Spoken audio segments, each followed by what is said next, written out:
Хүний бие организмын хязгаар. Чи хэд хоног усгүй байж чадах вэ? Хэдэн минут амьсгалахгүй тэсэх вэ? Хэр өндөрт авирч чадах вэ? Хүний чадах зүйл бүхэн заавал хязгаартай байдаг. Тэгвэл энэ удаагийн дугаараар хүний бие организмын хүрч чадах хязгаарыг сонирхцгоё. Бид хэр хүйтнийг тэсвэрлэх вэ? Энэ бол бидний биеийн температураас шалтгаална. Хүн төрөлхтөн ер нь хүйтнийг тэсвэрлэх чадвартай бүтээгдээгүй. Африкийн саванагийн халуун уур амьсгалд үүсэж хөгжсөн учраас бидний бие дулааныг хадгалах биш, харин ч дулааныг гадагшлуулах зохицолтойтой болсон. Хүний биеийн дундаж температур 37 градус Цельс. Энэ бол бидний хамгийн тав тухтай эрүүл байх үндсэн нөхцөл. Гэтэл биеийн хэм 2 градусаар л буурахад hypotherm гэдэг үзэгдэл үүсдэг. 35 хэмт хүрэхэд хүний бие чичирж цусны урсгал багасна. Хүн даарахад чичирдгийн гол шалтгаан нь бие өөрийгөө аль болох хурдан хөдөлгөж, дулаан үсгэж өөрийгөө халаах зохицолтлого юм. Чи бодож байж магадгүй өвөл гаднаас орж ирэхэд гар хөл хүүхүйдэн болчихсон байдаг штэ. Тэгэхээр 35-аас доош хэм төрдөг байх гэж. Үнэндээ тийм биш. Тэр бол зөвхөн биеийн гаднах хэсгэл хөрсөн хэрэг. Биеийн дотор талд тийм биш. Цаашлаад хүний биеийн хэм 30 градуст хүрэхэд хүн ухаан алдана. Харин 25 хэмд хүрвэл зүрхчин зогсох болно. Тэгвэл хэдэн хэмд хүн үхэх вэ гэж юу? Ердөө 24 градус Цельс. Чиний биеийн дулаан бараг тасалгааны хэмд хүрэхэд үхэн гэхээр хэрэг байгаа биз? Гэхдээ зарим онцгой хүмүүс цөөн тохиолдолд 24-оос бага хэмт хүрсэн ч амьд үлдэж чадсан байдаг. Жишээ нь Анна гэдэг эмэгтэй цанаар гулгаж байгаад голын хүт уусан дунжээ. Тэрээр мөсөн доор 80 минут ухаангүй байсны улмаас биеийн температур нь 13 градус хүртэл буурсан. 2 цаг гаруй клиникийн үхэлд байсны дараа түүнийг эмчнэр сэхэж чадсан байдаг. Тэгвэл эсвэргээрээ хүн хэр халууныг даах вэ? Түрүүн хэлсэнчлэн хүн төрөлхтөн хүйтнийг биш халууныг илүү даах чадвартай. Гэхдээ тэсвэрлж чадах дээд хэмжээ нь чиний хувь хүний физиологи, чигшилгээд олон зүйлээс шалтгаална. Гэвч эцсийн дүнд 60 хэмийн халуун бол хүний төвчж чадах дээд хязгаар. Агаар нь чиглэг байх тусмаа илүү хэцүү байна. Учир нь чиглэг байдалд хүний хөлс гарах нь зогсдог учраас хүний биеийг улам халаадаг. 60 хэмийн халуунд 10 минут болоход чиний биеийн температур 40 градус Цельсиэс давж улмаар хүнд хэлбэрийн hypotherm үүсдэг. Энэ үед дотоод эргэтнүүд нэг нэгээрээ зогсож эхлэх ба шууд өхөлт хүргэнэ. Биеийн хэм нь хамгийн халуун төрсэн хүн бол Вилли Джонс бөгөөд түүний бие 46.5 хэмт төрсэн байжээ. Тэрээр 24 хоног эмнэлэг твцсний дараа амьд үлдэж чадсан. Хүн хэрэг хурдыг тэсвэрлж чадах вэ? Тэгэхээр хүмүүс 900 км/цагийн хурдтай онгоцоор эсвэл 7000 км/цагийн хурдтай сөнөгч онгоцоор нисч чадна. Хүн хит өндөр хурд авах үед G-force буюу хурдны үйлчлэл мэдэрдэг. Тэгвэл G хүч гэж юу вэ? Энэ бол дэлхийн таталцлын хэмжээнээс хамаардаг. Нэг G нь дэлхийн гадаргуу дээр байх үедх хүнд нөлөөлж байгаа үйлчлэх хүч. Энэ нь чиний хэдэн килограмм жинтэй байхаас хамаарна. Жишээ нь чи 3G мэдэрвэл биеэсээ 3 дахин их хүчийг мэдэрнэ гэсэн үг. Тэгвэл сансрын нисгч нар хөөрөх үедээ 6-аас 10G-г мэдэрдэг. Тэгэхээр 80 кг хүн бол 800 кг-ийн хүчийг мэдэрнэ гэсэн үг. Аимшигтай байгаа биз? Энэ үед ямар нөлөө үзүүлэх вэ? 5-аас дээш G хүчний үед тархинд цусны эргэлт хэвэн биш болдог. Ингэснээр тархинд хүчил төрөгчийн хэмжээ багасч хүн ухаан алдана. Хүний тархи хүчил төрөгчгүйгээр ердөө л 4 секунд тэсвэрлэх чадвартай. Тиймээс тэрэлт онгоцнуудыг зөвхөн тусгай бэлтгэгдсэн хүмүүс л жолооддог. 1954 онд хийсэн нэгэн хурдны туршилтын үед 5 секундын дотор 1017 км/цаг хурдыг авсан байдаг бөгөөд энэ үедээ туршилтанд оролцогч 46G-г тэсвэрлсэн байдаг. Энэ нь өөрийн бие дээр 35 дахин их хүчийг мэдэрсэн гэсэн үг. Эдгээр тэр амьд байсан ч хэд хэдэн хавирган хуугарч нүд нь юм харахгүй байсан гэдэг. Тэгвэл сансарт энэ бүхэн арай өөр байх болно. Хүмүүс одоогоор 40,000 км/цагаас илүү хурдалж үзээгүй бөгөөд ойрын ирээдүйд өмнөөс хэд дахин өндөр хурданд хүрч чадна гэж найдаж байна. Хэр өндөрт амьд үлдэж чадах вэ? Далайн түвшнээс дээш 2100 м-ээс дээш хүчил төрөгчийн хангамж буурч эхэлдэг. Тиймээс өндөр ууланд авирагчид нэмэлт хүчил төрөгч хэрэглэдэг. Харин 5000-аас дээш метрийн өндөрт уулчид тусгай утас ашиглаж эхэлдэг бөгөөд одоогоор дэлхийд ирэх хамгийн өндөрт байрладаг газар бол Перу улс дахь Ла Ринконада тосхон юм. Энэ газар далайн түвшнээс дээш 5100 м-ийн өндөрт оршдог.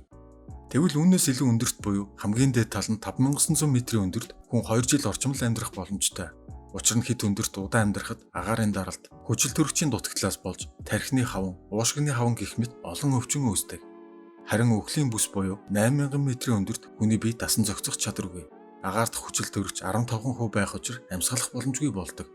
Ийм хэмжээний өндөрт унтахад үнэхээр хэцүү байх учраа олон хоног дутуу нойртой явснаас болж өөр олон өвчнөд нэрвдэх болно. Дээрээс нь эзэн хол бараг шингэхгүй учраа маш хэцүү байх юм.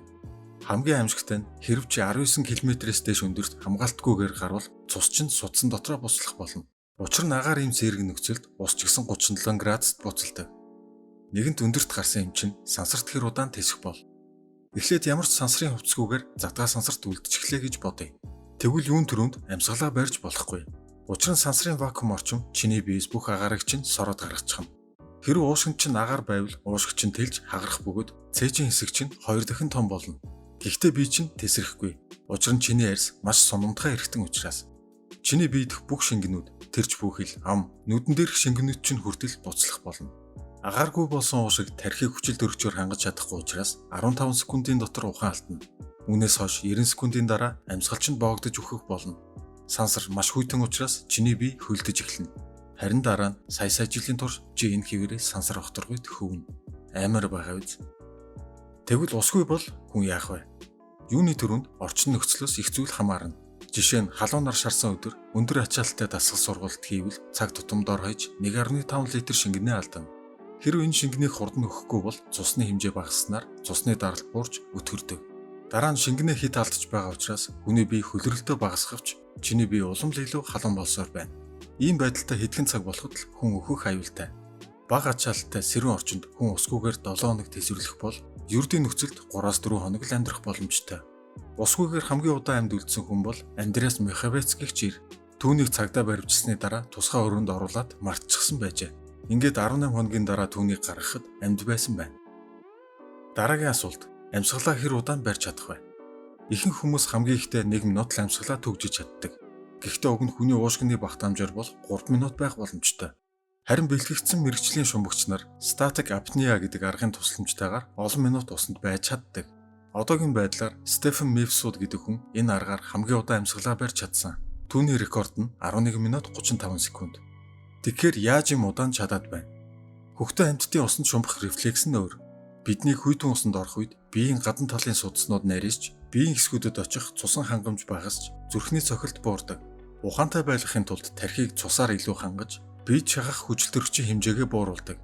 Тиймээс хүн амьсгал авахаас гадна хүний бие өөрөө орчноо мэдрээд дотоод системээ өөрчилчихдэг байгаа юм. Тэгвэл хүний усанд байж чадах боломжтой дээд хязгаар нь 11 минут гэж юу? Физиологч Йохан Андерсон тэгж бодохгүй байна. Тэрээр хүний бие 15 минутыг тэсвэрлэх чадвартай гэж тооцоолсон.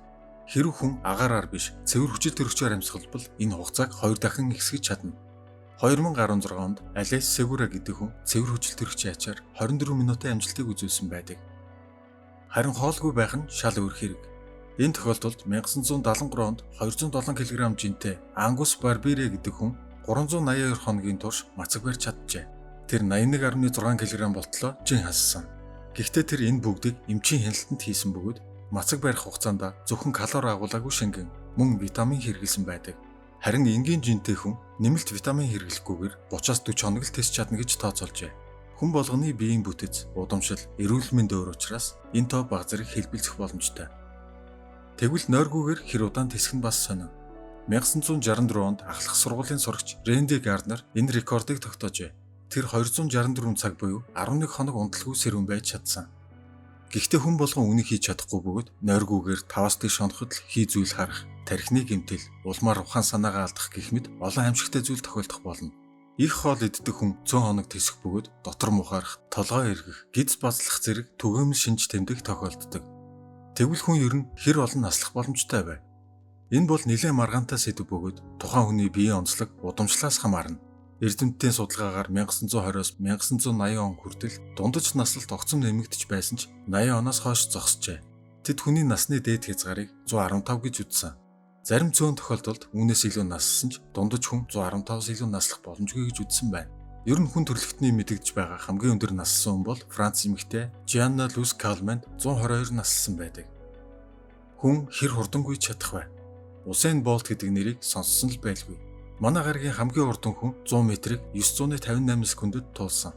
Энэ нь 37.6 км/цаг гэсэн үг. Гэхдээ энэ бол түүний дундаж хурд. Харин барайнд орох үедээ тэрээр 44.7 км/цагт хүрдэг. Одоогоор түүнээс хурдангүй идэх хүн дэлхийд байхгүй хэдий ч ирээдүйд тийм хүн гарч ирж магадгүй. Хүн хэр хүнд зүйлийг өргөх чадвартай вэ? Мэргэжлийн хүндийг өргөгч нар 400-аас 500 кг-ыг өргөж чадна. Харин энгийн хүмүүс дунджаар өөрийнхөө жинтэй тэнцвүүц зүйлийг өргөх чадвартай. Тэгвэл яагаад хүн болгон мэргэжлийн хүмүүс шиг хүндийг өргөж чадахгүй гэж?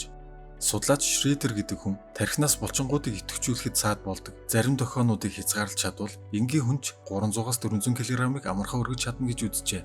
Гэхдээ ирээдүйд хүний бие организм тийм ч хүч зарцуулах шаардлага гарахгүй л болов уу? Ингээд хамгийн сүүлд хүн дотоод эргэтнгүүгээр амьдулдаж чадах уу? Хүнд хоёр бөөр байдаг. Өрөөсөн бөөртэй хүн олон жил амьдрах боломжтой бол харин хоёр бөөргүй хүн эмнэлгийн төхөөрөмжийн тусламжгүйгээр хэдэн цагаас хэдхэн 7 хоног л тэснэ. Хүн өрөөсөн уушигтайгаар амьдарч болдог бол огт уушиггүйгээр амьдулдах боломжгүй. Уушиг шилжүүлэн суулгах хагалгаа хүртэл хамгийн удаан тэссэн тохиолдол нь 6 өдөр байсан. Тэгвэл хүн илэггүйгээр 1 эсвэл 2 хоног л амьдарч чадах бол зүрхгүйгээр хүн 1 өдөрч амьдрах боломжгүй. Харин сонирхолтой нь ходоодыг нь бүхэлд нь авч хоолойг нь нарийн гидсэнд нь шууд холбосон хүмүүс олон байдаг бөгөөд хэвээ амьдралаа үргэлжлүүлж болдог байна.